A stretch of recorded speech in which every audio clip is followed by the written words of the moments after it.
കൊണ്ടെന്നു സ്വൈരം വസിച്ചില്ലേ നിൻ കണവൻ. ബന്ധുക്കാരെ നിന്റെ ഭർത്താവു തന്നൂടെ കൊന്ത മൂടിയിലൊതുക്കിയില്ലേ.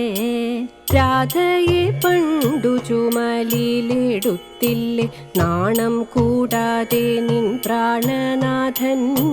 ആനമുഖവനും ആറുമുഖവനും മാനിനി നിങ്ങൾക്കു മക്കളല്ലേ. മർത്യനായുള്ളൊരു പാർത്ഥൻ കുലച്ചപ്പോൾ ചത്തുപോകാഞ്ഞതു നിന്റെ ഭാഗ്യം. വീരനാം പാർത്ഥനു തേരു തെളിച്ചെന്നു പാരം ഭയപ്പെട്ടുവെന്നേയുള്ളൂ. ബാണന്റെ ഗോപുരം കാത്തില്ലയോ പണ്ടു നാണം കൂടാതെ നിൻ പ്രാണനാഥൻ. മത്തനായി നിന്ന നിരുദ്ധനെ സങ്കരി ബന്ധം വീടർത്തിങ്ങു കൊണ്ടുപോന്നു.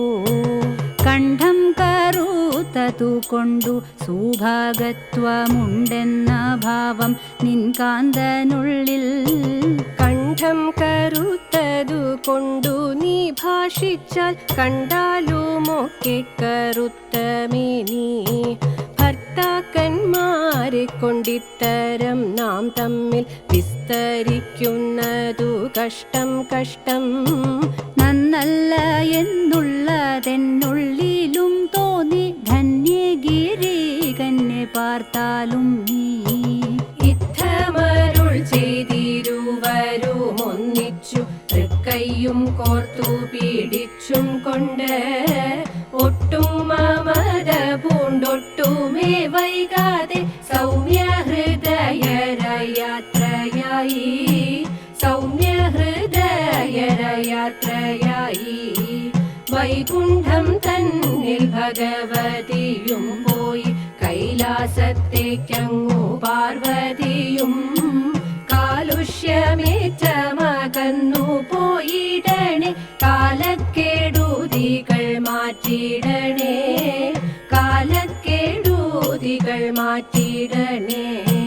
ശംഭോ മഹാദേവ ശംഭോ മഹാദേവ പാർവതി ശങ്കര ശംഭോ ദേവ.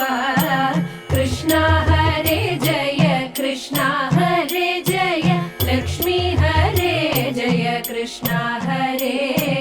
ശംഭോ മഹാദേവ കൃഷ്ണ